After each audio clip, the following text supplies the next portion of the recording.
ନମସ୍କାର। ଗପ ଅମୃତରେ ଆପଣମାନଙ୍କୁ ସ୍ୱାଗତ। ବନ୍ଧୁଗଣ, ଆଜି ମୁଁ ଆପଣଙ୍କୁ ମହାବୀର ହନୁମାନଙ୍କ ବିଷୟରେ ଗୋଟିଏ ସୁନ୍ଦର କଥା କହିବି। ସେ ତାଙ୍କ ଜୀବନରେ ଅନେକ ପରୀକ୍ଷାର ସମ୍ମୁଖୀନ ହୋଇଛନ୍ତି। ସେଥିମଧ୍ୟରୁ ଆଜି ଏହି ଭିଡ଼ିଓରେ ଆପଣମାନଙ୍କୁ 5ଟି ମୁଖ୍ୟ ପରୀକ୍ଷା ବିଷୟରେ କହିବି। ତା ଭିତରୁ କେଉଁ ପରୀକ୍ଷାରେ ଭକ୍ତ ହନୁମାନ ଉତ୍ତୀର୍ଣ୍ଣ ହୋଇଛନ୍ତି ଏବଂ କେଉଁ ପରୀକ୍ଷାରେ ଉତ୍ତୀର୍ଣ୍ଣ ହୋଇପାରିନାହାନ୍ତି ସେ ବିଷୟରେ ମଧ୍ୟ ଏହି ଭିଡ଼ିଓରେ କହିବି। ତେବେ ଡେରି ନକରି ଆସନ୍ତୁ ଶୁଣିବା।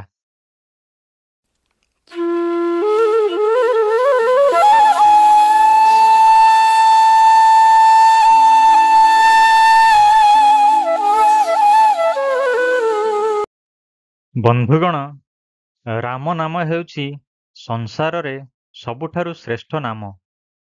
ଏଥିରେ ଥିବା ର ଏବଂ ମ ଏହି ଅକ୍ଷର ଦ୍ୱୟର ସ୍ପନ୍ଦନ ସିଧାସଳଖ ଆମର ହୃଦୟ ଏବଂ ଆମ ଆତ୍ମାରେ ବାଜିଥାଏ। ଯେଉଁମାନେ ରାମ ନାମ ବାରମ୍ବାର ଉଚ୍ଚାରଣ କରନ୍ତି ଏବଂ ସ୍ମରଣ କରନ୍ତି, ତାଙ୍କ ଭିତରେ ଭଗବାନ ଶ୍ରୀରାମଙ୍କର ଆଶୀର୍ବାଦ ସବୁବେଳେ ରହିଥାଏ। ମହାବୀର ହନୁମାନ ହେଉଛନ୍ତି ସ୍ୱୟଂ ରୁଦ୍ରାବତାର, ମହାଦେବଙ୍କର ଅଂଶ।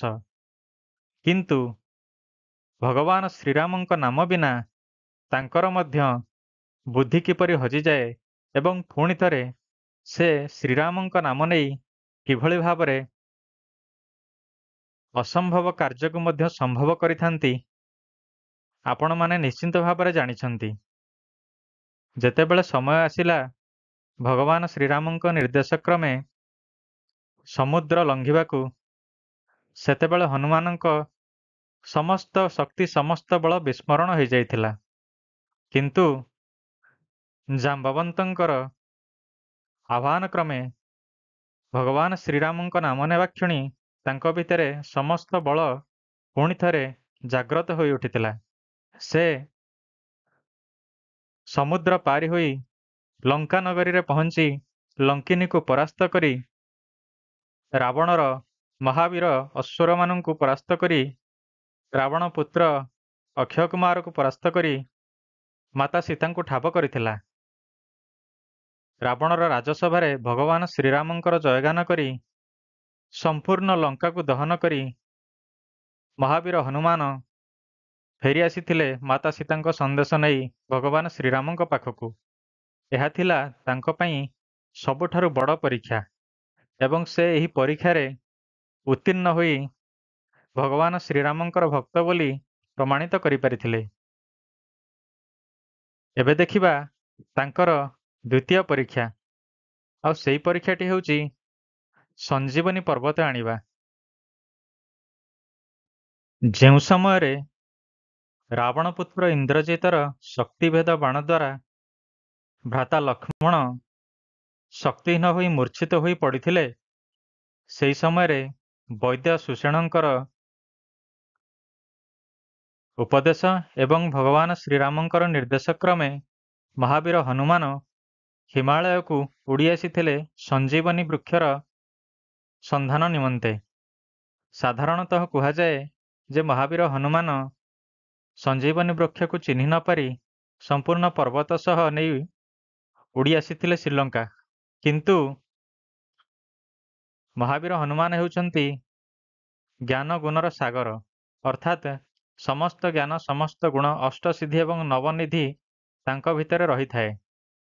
ତେଣୁ ଆମେ ବୁଝିଯିବା ଉଚିତ ଯେ ସଞ୍ଜୀବନୀ ବୃକ୍ଷ ଜ୍ଞାନ ମଧ୍ୟ ତାଙ୍କୁ ଥିଲା, କିନ୍ତୁ କୌଣସି ବୃକ୍ଷକୁ ନ ଉପାଡ଼ି ତାକୁ ମୂଳ ସହିତ ନେବା ଉଦ୍ଦେଶ୍ୟରେ ସେ ସଞ୍ଜୀବନୀ ବୃକ୍ଷକୁ କିଛି ମାଟି ସହିତ ନେଇ ପହଞ୍ଚିଥିଲେ ଲଙ୍କାରେ, ଯାଦ୍ୱାରା ଲକ୍ଷ୍ମଣ ପୁନଶ୍ଚ ତାଙ୍କ ପ୍ରାଣ ଫେରି ପାଇଥିଲେ। ହନୁମାନ ଏହି ପରୀକ୍ଷାରେ ମଧ୍ୟ ଗୋଟିଏ ରାତି ଭିତରେ ନିଜର ବଳ ବିକ୍ରମ ଦେଖାଇ ଉତ୍ତୀର୍ଣ୍ଣ ହୋଇପାରିଥିଲେ। ହନୁମାନଙ୍କର ତୃତୀୟ ପରୀକ୍ଷା। ଅଯୋଧ୍ୟାରେ ଭଗବାନ ଶ୍ରୀରାମଙ୍କର ବନବାସ ପରେ ପ୍ରତ୍ୟାଗମନ ପରେ ଯେଉଁ ଉତ୍ସବ ମନା ହୋଇଥିଲା, ସେହି ଉତ୍ସବରେ ମହାବୀର ହନୁମାନଙ୍କୁ କିଛି ଉପହାର ପ୍ରଦାନ କରାଯାଇଥିଲା। ସେହି ଉପହାର ମଧ୍ୟରେ ଥିଲା ଅନେକ ଅଳଙ୍କାର, ଆଭୂଷଣ, ଗଳାର ହାର ଇତ୍ୟାଦି। ମାତ୍ର ହନୁମାନ ପ୍ରତ୍ୟେକଟି ଉପହାରର ମୁକ୍ତାକୁ ପରୀକ୍ଷା କରି ଦାନ୍ତରେ କାମୁଡ଼ି ଫୋପାଡ଼ି ଦେଉଥିଲେ।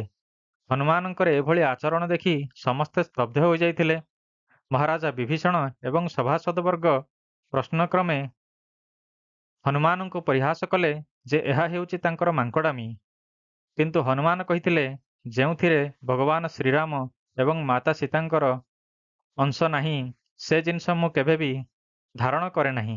ଏହା ଶୁଣି ବିଭୀଷଣ ପଚାରିଥିଲେ, କ'ଣ ତୁମ ଦେହରେ ଭଗବାନ ଶ୍ରୀରାମ ଏବଂ ମାତା ସୀତା ଅଛନ୍ତି?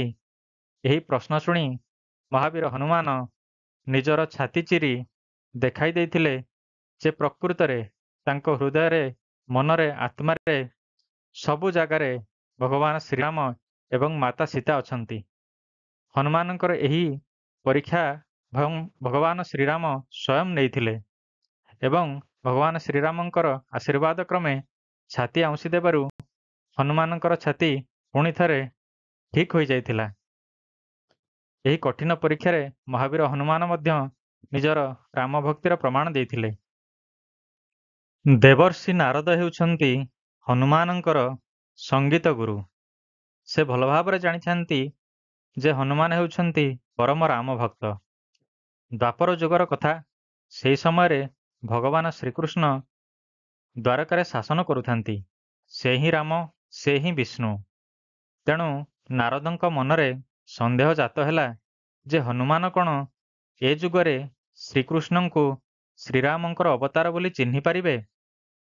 ତାଙ୍କର ମନ କଥା ଭଗବାନ ଶ୍ରୀକୃଷ୍ଣ ଜାଣିପାରିଲେ।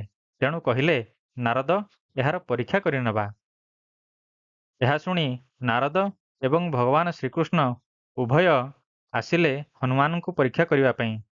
ପ୍ରତ୍ୟେକ ବର୍ଷ ମହାବୀର ହନୁମାନ ଅଯୋଧ୍ୟା ନଗରୀର ସରଜୁ ନଦୀ କୂଳରେ, ଯେଉଁଠାରେ ଭଗବାନ ଶ୍ରୀରାମ ଜଳସମାଧି ଗ୍ରହଣ କରିଥିଲେ, ସେହି ଜାଗାରେ ରାମନବମୀ ଦିନ ଯେଉଁ ଉତ୍ସବ ହୁଏ, ଯେଉଁ ଭୋଜିଭାତ ହୁଏ, ସେଠି ହନୁମାନ ସ୍ୱୟଂ ନିଜର ବେଶ ବଦଳାଇ ଅନେକ ଭକ୍ତଗଣଙ୍କୁ ଭୋଜି ବାଢ଼ିଥାନ୍ତି। ତେଣୁ ଭଗବାନ ଶ୍ରୀକୃଷ୍ଣ ଏବଂ ନାରଦ ଛଦ୍ମବେଶରେ ଆସି ନିଜ ରୂପ ବଦଳାଇ ଭୋଜିର ଧାଡ଼ିରେ ବସି ପଡ଼ିଲେ। ହନୁମାନ ଜଣ ଜଣ କରି ପ୍ରସାଦ ବାଢ଼ି ଚାଲିଥାନ୍ତି। କିଛି କ୍ଷଣ ପରେ ହନୁମାନଙ୍କର ନଜର ପଡ଼ିଲା ଭଗବାନ ଶ୍ରୀକୃଷ୍ଣଙ୍କର ପାଦ ଉପରେ। ଭଗବାନ ଶ୍ରୀକୃଷ୍ଣଙ୍କର ପାଦକୁ ଦେଖି ହନୁମାନ ଜାଣିପାରିଲେ ଯେ ଏ ହେଉଛନ୍ତି ତାଙ୍କର ପ୍ରଭୁ। ବିଳମ୍ବ ନ କରି ସେ ଲୋଟି ପଡ଼ିଲେ ଭଗବାନ ଶ୍ରୀକୃଷ୍ଣଙ୍କର ପାଦ ତଳେ। କହିଲେ, ପ୍ରଭୁ, ମୋର କି ଭୁଲ ହେଇଯାଇଛି? ଆପଣ ମୋର ଏଭଳି ପରୀକ୍ଷା ନେଉଛନ୍ତି? ମୁଁ କ'ଣ ମୋ ପ୍ରଭୁଙ୍କୁ ଜାଣିପାରିବିନି? ଏହା ଶୁଣି ଆଶ୍ଚର୍ଯ୍ୟ ହୋଇଯାଇଥିଲେ ଦେବର୍ଷି ନାରଦ। ଭଗବାନ ଶ୍ରୀକୃଷ୍ଣ ମଧ୍ୟ କହିଥିଲେ, ଭକ୍ତ ହନୁମାନ, ତୁମର ପରୀକ୍ଷା ନେବା କୌଣସି ଆବଶ୍ୟକତା ନାହିଁ। ମୁଁ ଜାଣେ ଯେ ତୁମେ ମୋତେ ସଦାସର୍ବଦା ଚିହ୍ନିପାରିବ। ଯେକୌଣସି ରୂପରେ ଥିଲେ ବି ତୁମେ ମୋତେ ଚିହ୍ନିପାରିବ। କିନ୍ତୁ ଦେବର୍ଷି ନାରଦଙ୍କର ସନ୍ଦେହ ଦୂର କରିବା ଆବଶ୍ୟକତା ଥିଲା। ବନ୍ଧୁଗଣ, ଏ ଥିଲା ଭକ୍ତ ହନୁମାନଙ୍କର ଚତୁର୍ଥ ପରୀକ୍ଷା। ତ୍ରେତୟା ଯୁଗର କଥା। ଭଗବାନ ଶ୍ରୀରାମ ମାନବ ଅବତାର ସାରି ନିଜର ବୈକୁଣ୍ଠକୁ ଫେରିଯିବା ସମୟ ଆସିଥାଏ। ତେଣୁ ଯମରାଜା ବାରମ୍ବାର ଭଗବାନ ଶ୍ରୀରାମଙ୍କୁ ଭେଟିବା ପାଇଁ ଚେଷ୍ଟା କରୁଥାନ୍ତି। କାରଣ ସେ ହେଉଛନ୍ତି ସୃଷ୍ଟିକର୍ତ୍ତା, ତାଙ୍କ ହାତରେ ହିଁ ତାଙ୍କର ମୃତ୍ୟୁ।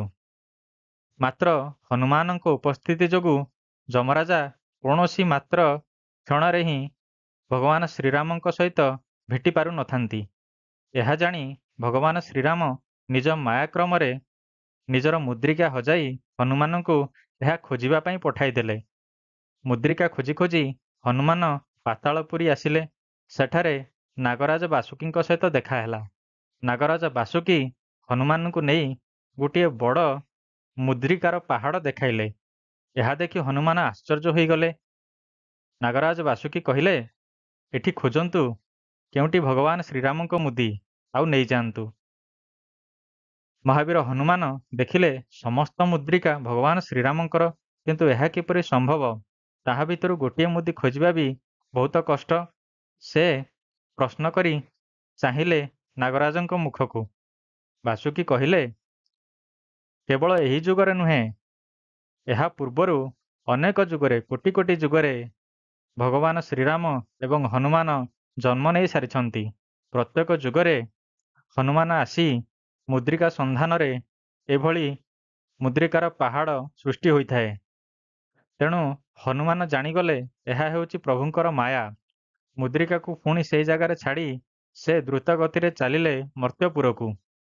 ମାତ୍ର ବିଡ଼ମ୍ବନା ଏହା ଯେ ସେହି ସମୟ ଭିତରେ ଯମରାଜା ଭଗବାନ ଶ୍ରୀରାମଙ୍କୁ ଦେଖା କରିସାରିଥାନ୍ତି ଏବଂ ଭଗବାନ ଶ୍ରୀରାମଙ୍କର ମୃତ୍ୟୁର ସମୟ ବା ଜଳସମାଧିର ସମୟ ମଧ୍ୟ ଆସିଯାଇଥାଏ। ହନୁମାନ ଏହା ଶୁଣି ବଡ଼ ଦୁଃଖିତ ହେଲେ। ଏହି ପରୀକ୍ଷାରେ ସେ ଉତ୍ତୀର୍ଣ୍ଣ ହୋଇପାରିଲେ ନାହିଁ। ତାଙ୍କ ମନ ଭାଙ୍ଗିଗଲା ଯେ ସ୍ୱୟଂ ଭଗବାନ ମଧ୍ୟ ମର୍ତ୍ତ୍ୟଧାମ ଛାଡ଼ି ତାଙ୍କୁ ଛାଡ଼ି ଚାଲିଯିବେ। କିନ୍ତୁ ସେ ନିରୁପାୟ ଥିଲେ।